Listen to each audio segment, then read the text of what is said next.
There is a reason why some people thrive in any situation while others spend decades struggling to earn the same money. And that reason is almost never intelligence, luck, or opportunity. It is the way they think.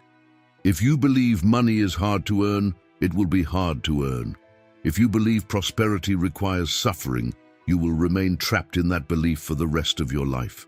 That is exactly what you were taught. They turned money into something associated with fear, guilt, and anxiety, and a mind ruled by fear can never create abundance. The Stoics discovered this truth more than 2,000 years ago.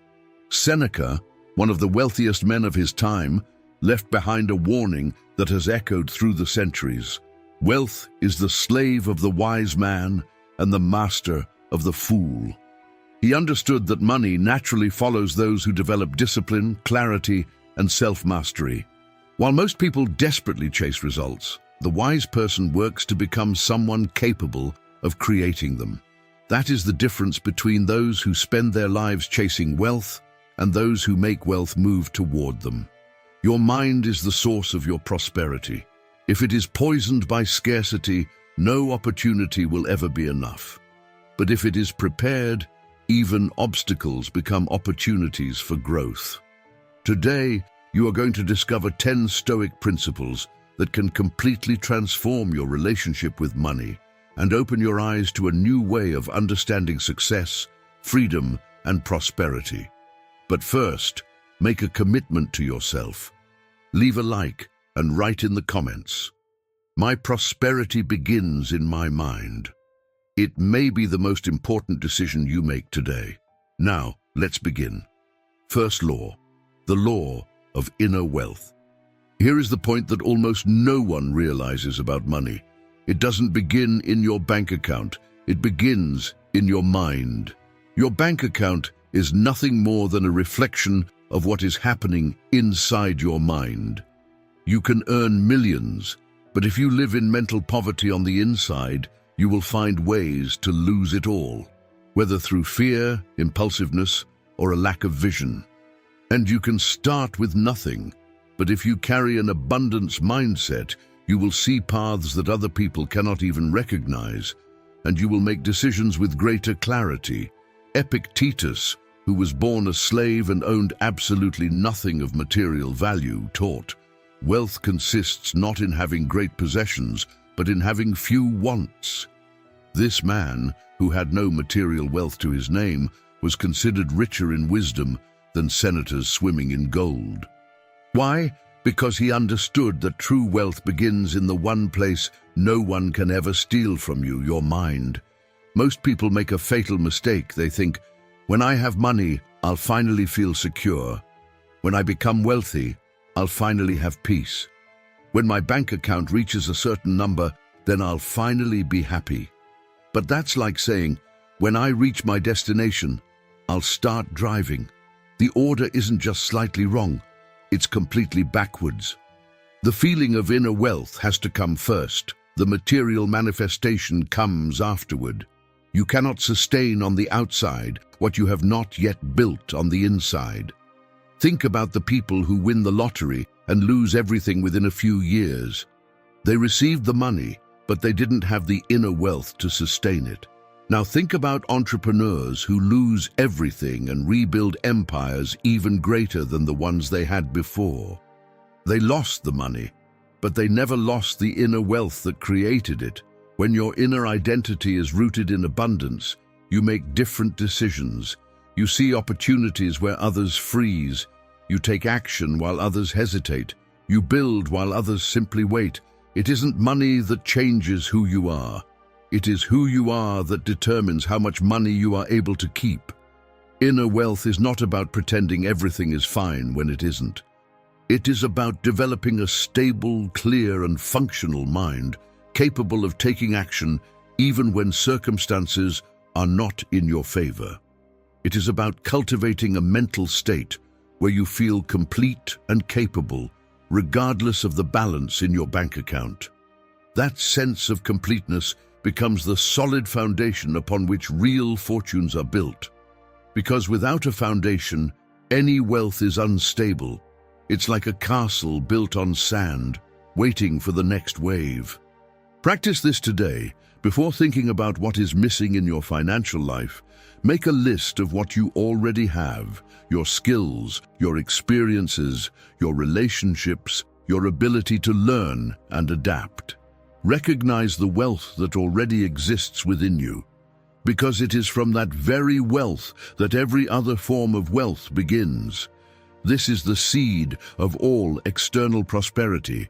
Let it sink deep into your soul, and write in the comments if this resonated with you. My wealth begins within me. Second law, the law of financial detachment. Here is a reversal that almost no one has the courage to accept. Money does not stay away from those who have little, it stays away from those who depend on it too much. And the more you need it to stay, the faster it slips away from you. Financial attachment creates an energy of desperation that sabotages your decisions, blinds you to opportunities, and traps you in cycles of scarcity, even when abundance surrounds you. Because the moment money becomes an emotional necessity, it stops being a tool and becomes a prison. Seneca, who managed one of the greatest fortunes of the ancient world, wrote, "The man who is not content with little will never be content with anything." He practiced something radical for a man of his wealth. From time to time, he chose to live like a poor man, eating simple food and sleeping on hard surfaces, not as punishment, but as an act of freedom. He was not training himself for scarcity, he was training himself for independence. He wanted to prove to himself that money was his servant, not his master. Most people are controlled by money, even when they believe they are the ones in control. They accept jobs they hate because they are afraid of losing their paycheck. They stay in toxic relationships because of financial dependence. They make decisions based purely on profit, ignoring their values and their health. They do not own their money owns them. But when you practice financial detachment, something powerful happens. You begin making decisions from a place of clarity, not fear. You negotiate better because you are not desperate. You invest better because you do not panic when the market goes up and down. You build businesses better because you are not afraid of losing. And the person who is no longer afraid of losing finally starts playing the right game. Detachment does not mean that you do not care about money or that you stop working hard to earn more. It means that you refuse to let money define who you are. You use money, but you do not measure yourself by it. Your identity does not rise and fall with your bank account. Your peace does not depend on how much money is in your wallet. Your worth as a human being is not measured in dollars and cents. Think of a surfer riding the waves. He does not try to control the ocean. He does not panic when a wave is not perfect. He moves with the natural rhythm of the water, taking advantage of the big waves and accepting the smaller ones. He understands that trying to control too much will pull him under, but staying present keeps him standing. If he tried to cling to the wave out of desperation, he would sink. Money works the same way. Those who grip it too tightly lose it. Those who learn how to ride it stay afloat. The wealthiest people I have ever met are not the ones who think the most about money. They are the ones who think the most about creating value, serving others, and pursuing excellence. Money is simply the natural byproduct of a mind focused on creating something meaningful. It is not the ultimate goal, it is the inevitable consequence of solving real problems. When you let go of your obsession with the financial outcome and fall in love with the process of creating, wealth has a way of finding you. So make this practical. Today, pay attention to where the fear of losing money is making your decisions for you. Do not rationalize it, do not justify it, simply see it clearly. Ask yourself, what would I do if fear did not exist? Most of the time, the answer will not be comfortable, but it is exactly the path you need to follow. Third law, the law of time as the ultimate asset. If there is something you are spending right now without even realizing it, it is your life. and the name you give to that expense is time. Of all the Stoic laws about money, this is perhaps the most urgent, and most people only realize it when there is no turning back. Lost money can be earned again, lost time is gone forever. The most valuable resource you possess is not your salary, your investments, or your property. It is the time you have left in this life. And there is a simple yet relentless consequence. The way you use your time determines everything you build or fail to build, and the way you invest that time determines your entire wealth. Seneca wrote something that should be read every single morning. It is not that we have a short time to live, but that we waste a lot of it. Life is long enough if it is well invested. He looked with sadness at how people guarded their money with extreme care while wasting hours, days, and years without thinking twice. They protected their coins while throwing away the only resource that can never truly be replaced. Look at how most people treat their time. They spend hours on social media, consuming content that never transforms them. They watch other people's lives instead of building their own. They accept jobs that pay well, but drain every ounce of their energy, leaving nothing left to invest in their true goals. They trade years of their lives for things they do not need, just to impress people who do not care. But people who are truly wealthy, not just financially, but rich in fulfillment, treat time as their most precious currency. Before spending an hour, they ask themselves, is this investment of my time bringing me closer to the person I want to become? Before accepting a commitment, they ask, is this worthy of a portion of my limited time on this earth? There is an invisible account that most people ignore. Every single day, a deposit of 24 hours is made into that account. You cannot save the balance. Whatever you do not use is lost forever. The Stoics understood that true poverty is not having little money, it is having little time and wasting it as if it were endless. The relationship between time and money runs deeper than most people realize. When you invest your time in learning, developing skills, and personal growth, you are planting seeds that can produce financial returns for decades. When you waste your time on empty entertainment and pointless worries, you are burning the most valuable capital you possess. Marcus Aurelius, even as the most powerful emperor in the world, recorded in his journal how he used every hour. He understood that discipline with time is the mother of all wealth. Not because time is money, as the popular saying goes, but because time is the only thing you will never get back. Starting today, stop saying that you lack money and begin paying attention to where your time is being lost.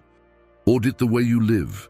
Eliminate just 1 hour of distraction every day and dedicate that hour to something that helps you grow. A skill, a piece of knowledge, a project. In 1 year, that simple decision will not only change your financial life, it will change who you become. Because in the end, it is not about having more time, it is about stopping the waste of the time you still have. If this resonated with you, write in the comments, "My time is worth more than money." Fourth law. The law of strategic control. There is an enormous difference between being cheap and having strategic control. Most people confuse the two and end up in one of two destructive extremes. Either they spend everything they earn trying to look wealthy, or they save every penny out of so much fear that they never invest in their own growth. On one side, excess without awareness.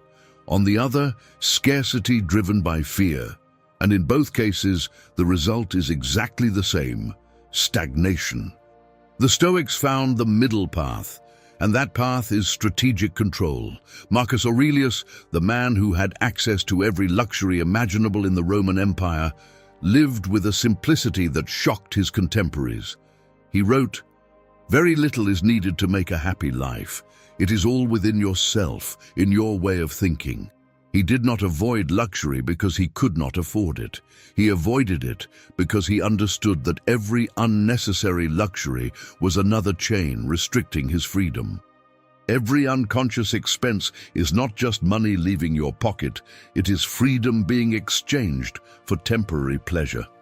Strategic control is not about living miserably. It is about spending with intention. It is about knowing the difference between what adds real value to your life and what is nothing more than the noise of consumerism.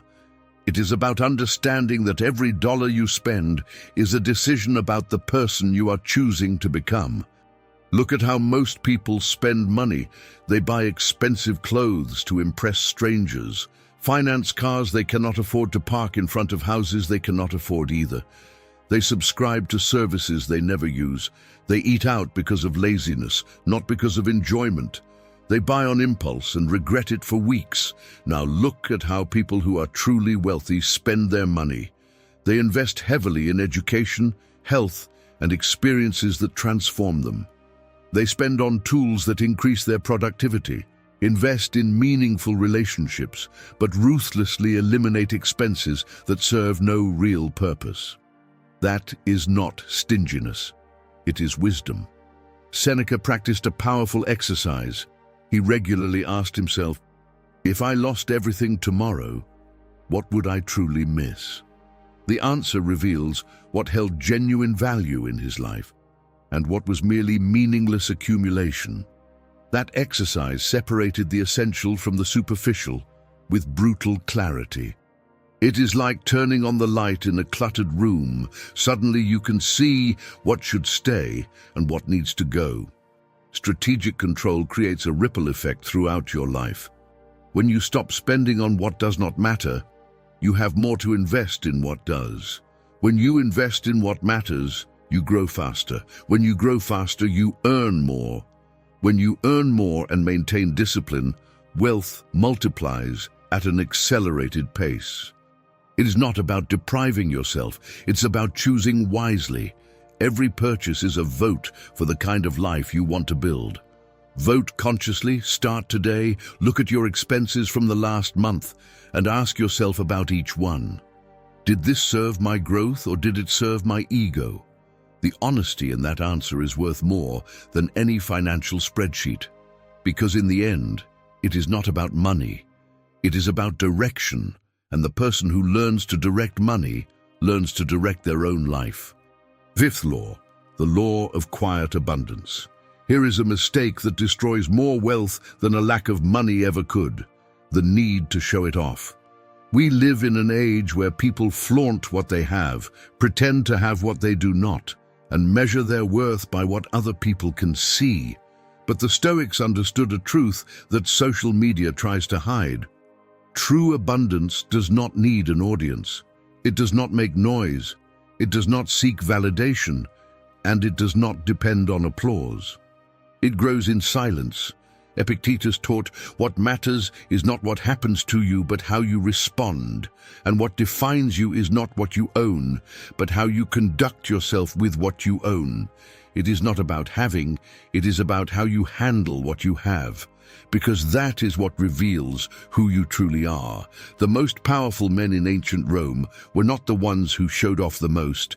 They were the ones whose power ran so deep that it needed no display. Look at the behavior of people who are truly wealthy versus those who only pretend to be. The person pretending to be rich posts every purchase, talks about money all the time, and needs other people to confirm the image they are trying to project. They do not want to live well. They want to be seen living well. Someone who is genuinely wealthy rarely talks about their finances, lives below their means, and finds security in silence, not in approval. Those who are truly building something understand that exposure slows them down, distracts them, and weakens them. There is a practical and powerful reason to keep your abundance quiet. When you display your wealth, you attract two kinds of destructive energy: the envy of those who do not have it, and the expectations of those who want something from you. Every act of showing off is an invitation for others to project their frustrations, their demands, and their judgments onto your life. You trade peace for attention, and that trade is never worth it, because attention is temporary, but the emotional cost remains. But when you practice quiet abundance, something changes in a very practical way. You stop wasting energy maintaining an image, and you begin directing that energy toward building something real. You step off the stage and return to the work. You stop buying things to prove something, and you start investing to grow. And that shift, simple as it may seem, completely changes the outcome. Your financial life becomes like a private garden. You tend to it, water it, protect it, and let it grow. Without an audience, without rushing, without unnecessary exposure. Marcus Aurelius was the most powerful man in the known world, and yet he lived simply, dressed without excess, ate modestly, and spent his nights writing reflections instead of losing himself in displays of luxury. He could have shown everything, but he chose to show nothing, and that says more about power than any display ever could. Quiet abundance also protects your peace of mind. When you step out of the comparison game, your mind slows down. You stop chasing other people's lives and finally begin building your own. You no longer feel pressured to keep up with anyone because your point of reference stops being external and becomes internal. Try a simple exercise. The next time you achieve something financially significant, do not tell anyone for a few days. Hold on to it, observe it, and feel it. Notice how that achievement becomes more solid when it does not depend on anyone else's reaction. What is truly yours does not need to be announced to be real. Wealth that depends on applause is fragile, but wealth that grows in silence endures, because what you build away from the public eye cannot be destroyed by someone else's opinion. The sixth law, the law of investing in yourself. Of all the investments you can make in life, there is one that outperforms any stock, any piece of real estate, and any cryptocurrency. And the reason is simple. It does not depend on the market. It does not fluctuate during a crisis, and it can never be taken away from you. That investment is yourself, your mind, your skills, your character, and your ability to think clearly when everything around you is in chaos. Seneca wrote, "One of the most beautiful qualities of true friendship is to understand and to be understood. But before you can be understood by the world, you must understand yourself. And that only happens when you invest time in yourself. The most important friendship is the one you build with yourself through knowledge." He devoted hours every single day to studying, reflecting, and improving himself. Not because he had extra time, but because he knew that was what created real value in his life. Most people invest in the wrong place, spending fortunes on things that lose value over time. Brand new cars that depreciate the moment they leave the dealership. Electronics that become obsolete within months. Clothes that go out of style by next season. Meanwhile, they invest almost nothing in the only asset that appreciates forever, themselves. They put their money into what loses value and neglect the one thing that could multiply everything else. Think about it this way. If you invest in a book that changes the way you think about business, that knowledge will work for you for the rest of your life. If you invest in a course that teaches you a valuable new skill, that skill will generate returns for decades. If you invest in your physical and mental health, you will have more energy, more clarity, and more productive years to build wealth. Epictetus, even without material possessions, invested everything he had in his philosophical education, and that investment transformed him from a slave into one of the most respected and influential men of his time. His knowledge became his most valuable currency, opening doors that no amount of gold could ever unlock. Because when you change who you are, you change the kind of opportunities you see and the kind of results you create. Investing in yourself offers a return that no other investment can match. It is theft-proof. People may take your money, your property, and your material possessions, but no one can take away what you know, who you have become, or the way you think. That is the safest kind of wealth that exists. The Stoics viewed learning not as a luxury, but as a vital necessity. Marcus Aurelius, even during military campaigns and political crises, set aside time to study, write, and reflect. He understood that a leader who stops learning stops growing, and the one who stops growing eventually starts losing. Make a promise to yourself today. Commit to investing at least 1 hour every day in your personal development. Read, study, practice, reflect. Treat that investment with the same seriousness you would give to a multi-million-dollar investment, because in terms of long-term returns, that is exactly what it is. In the end, abundance is not about having more. It is about becoming someone capable of creating more, sustaining more, and rebuilding as many times as necessary. If this resonated with you, leave a comment below. I invest in myself every single day. 7th law, the law of independence from desire.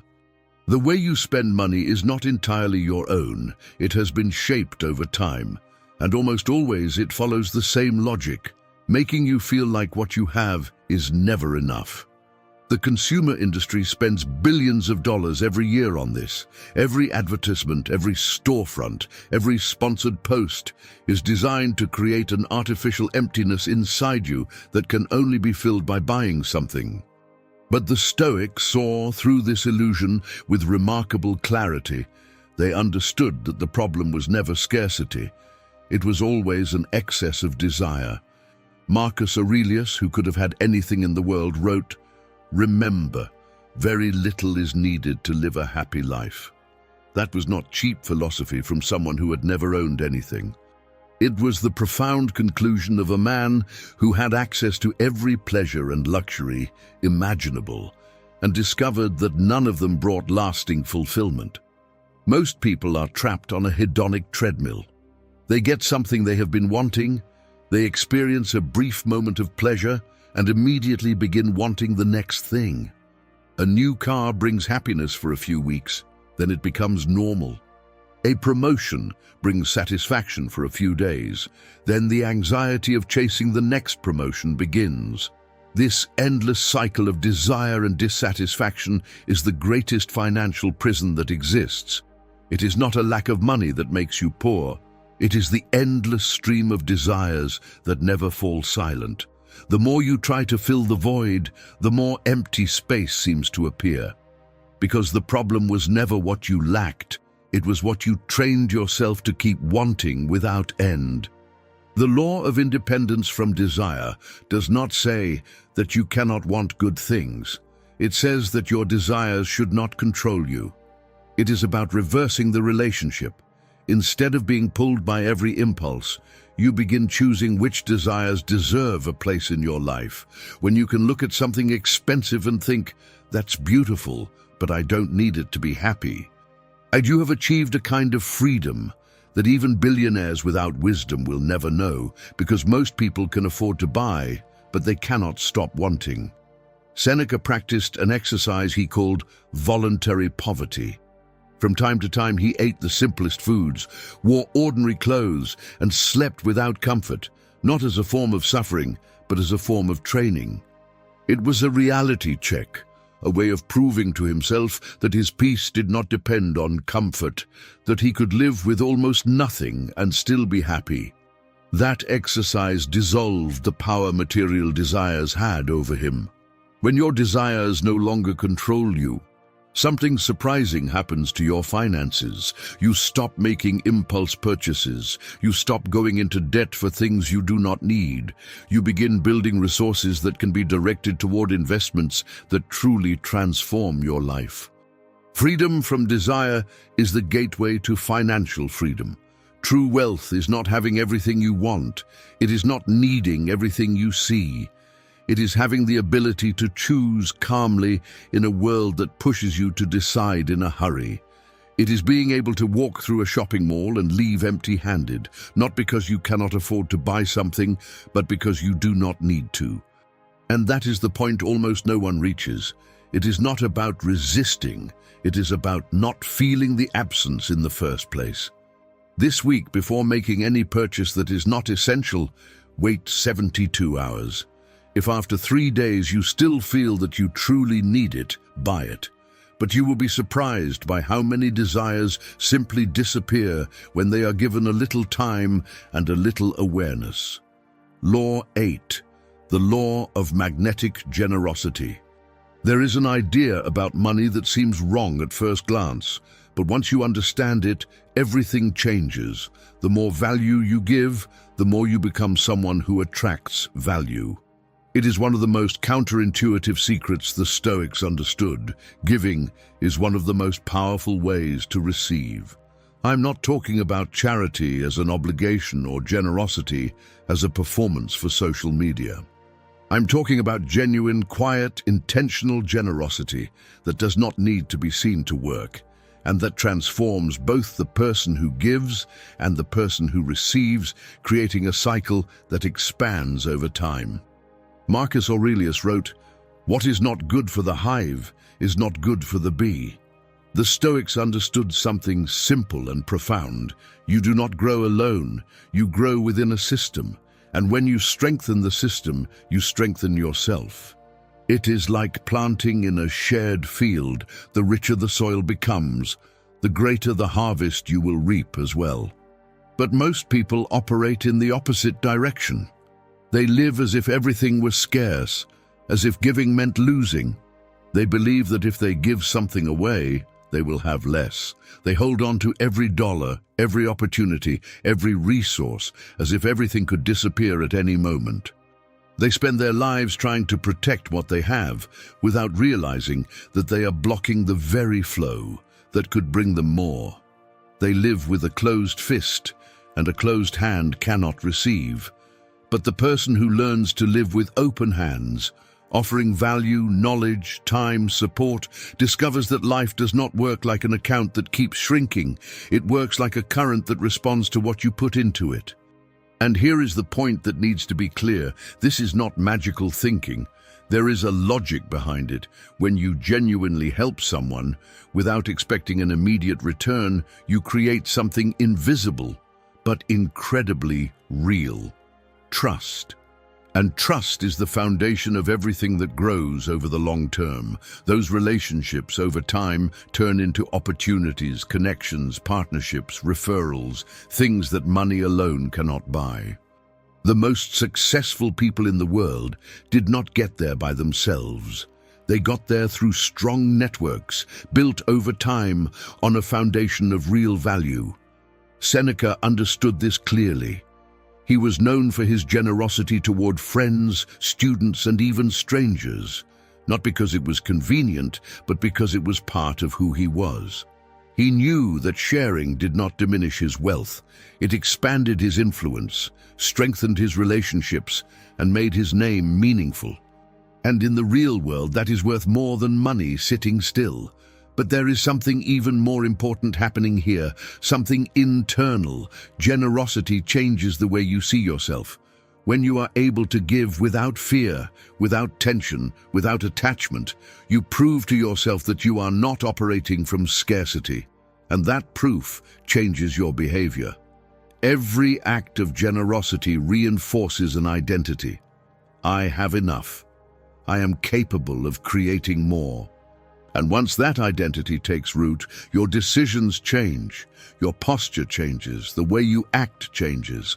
And with that, your results change as well, because the person who lives in fear of losing plays small. But the person who knows they can create moves through life differently. So start small this week, find a way to add value to someone else's life without expecting anything in return. But do it with intention, not out of obligation. Share something useful, offer your time, help in a way that costs you a little, but makes a real difference, like someone planting seeds without seeing the harvest yet, but knowing exactly what they are doing. And pay attention to how it impacts the other person, and most importantly, pay attention to what it changes inside you, because in the end, the greatest transformation of generosity is not found in what you give. It is found in who you become by giving. If this resonated with you, write in the comments, "I choose to live with open hands." Ninth law, the law of financial patience. We live in the age of instant gratification. We want food in minutes, same-day deliveries, and overnight wealth. But here is the problem that almost no one admits. You are trying to speed up something that is, by its very nature, slow. And that is exactly what is keeping you from growing. The Stoics understood a truth that the modern world insists on ignoring. What grows too fast does not last, and what lasts almost always took time to be built. Lasting wealth is built slowly, patiently, brick by brick. And rushing is the mortal enemy of anyone who wants to build something that truly endures. Seneca wrote, "Luck does not exist. What exists is the moment when preparation meets opportunity." But he also understood that this moment rarely arrives when we expect it to. Preparation takes years. Growth takes time. You cannot control when opportunity appears, but you can control whether you are ready when it does. Financial maturity is like fruit that cannot be picked before it is ripe. Most people give up far too soon. They start a business and expect to make a profit in the first month. They invest in the stock market and panic at the first drop. They begin a new career and walk away when results do not appear in the first quarter. They fail to understand that financial success works like Chinese bamboo. During the first 5 years, you water it and nourish it without seeing anything happen above the ground. But beneath the earth, roots are spreading, growing stronger, creating an invisible foundation. When the bamboo finally breaks through the surface, it grows 82 feet in just 6 weeks. To those watching from the outside, it looks like rapid growth. To the one who built it, it was a long and silent process. And your life works exactly the same way. Either you embrace the invisible process, or you give up before it ever reveals itself. The Stoics understood that patience is not passivity. It is an active form of strength. It is continuing to invest when you cannot see results. It is continuing to learn when no one notices. It is continuing to build when everyone thinks you should quit. It is the quiet confidence that the process works, even when your eyes cannot yet see it. Marcus Aurelius ruled Rome for nearly 20 years. He did not build an empire in a single day, nor did he solve its crises with quick fixes. He practiced patient leadership, making decisions calmly, waiting for the right moment, and trusting that consistency would produce better results than speed. Financial impatience comes with a brutal cost. It makes you accept shortcuts that compromise your future. It pushes you toward get-rich-quick schemes that almost always end in loss. It makes you sell your investments at the worst possible time, change strategies when you should stay the course, and trade solid growth for the illusion of speed. Impatience makes you look busy, but in reality it keeps you standing still. Financial patience is probably the rarest and most valuable skill you can develop. In a world that promises instant results, the ability to wait with confidence is your greatest competitive advantage. While others jump from one opportunity to the next, never allowing their roots to grow deep, you are building something unshakable. Starting today, change the way you see time. Stop measuring your financial progress in weeks or months. Start measuring it in years and decades. Ask yourself, what am I doing today that my future self will thank me for 10 years from now? That simple shift in perspective will transform every financial decision you make. Wealth is not about speed. It is about consistency sustained for long enough. Write in the comments if you are committed to building your wealth with patience. I think long-term. 10th law, the law of wealth with purpose. Here is the mistake that destroys most financial journeys. People learn how to make money, but they never stop to decide what they want it for. And when there is no why, money loses its meaning and begins to feel like a burden. This is the final law, and perhaps the most important of them all. Money without purpose does not set you free, it traps you. Accumulating wealth without direction is like running with no destination. You grow tired, you keep moving forward, but you never truly arrive. It looks like progress, but it is nothing more than empty motion. True wealth only has meaning when it serves something greater than yourself. Marcus Aurelius wrote, "What we do in life echoes through eternity." And he was not talking about fame or recognition. He was talking about impact. He was talking about using what you have, your time, your money, your energy, to build something that continues to exist long after you are gone. Because money sitting still means nothing. Money in motion, guided by purpose, that is what creates transformation. Money gains meaning when it becomes an instrument of purpose, not a trophy for the ego. And this is exactly where most people lose their way. They spend their lives chasing more, without ever stopping to ask themselves why. They want more without knowing why they want more. They set financial goals without connecting them to real values. And when they finally reach those numbers, they feel an emptiness that no amount of money can fill. Because in that moment, what hurts is not the lack of money, it is the lack of meaning. Money is a tool, not the destination. And when we treat it as the destination, it loses all of its power to truly satisfy us. It is like drinking salt water. The more you try to fill yourself with it, the emptier you become. The Stoics believed that every person has a role to fulfill in the greater order of existence. Your work, your wealth, and your abilities are not meant only for your own benefit. They are tools meant to serve the common good. And once you truly understand that, something immediately changes in the way you see money. When your money is connected to a clear purpose, something extraordinary happens. You stop worrying about how much you have and begin focusing on the impact you can create. Your attention shifts from accumulation to creation, and that completely changes the way you live. Seneca used his wealth to support friends in difficult times, finance the education of promising young people, and create works that have influenced humanity for thousands of years. His money had direction, it had meaning, it had soul. And because of that, it never became a source of anxiety, but rather a source of deep fulfillment. Because when there is purpose, money stops being an emotional burden and becomes a strategic tool. When you connect your pursuit of wealth to a purpose greater than yourself, three powerful things happen. First, you gain a kind of motivation that never runs out, because purpose does not depend on your mood. Second, you attract people who share your vision and want to build alongside you.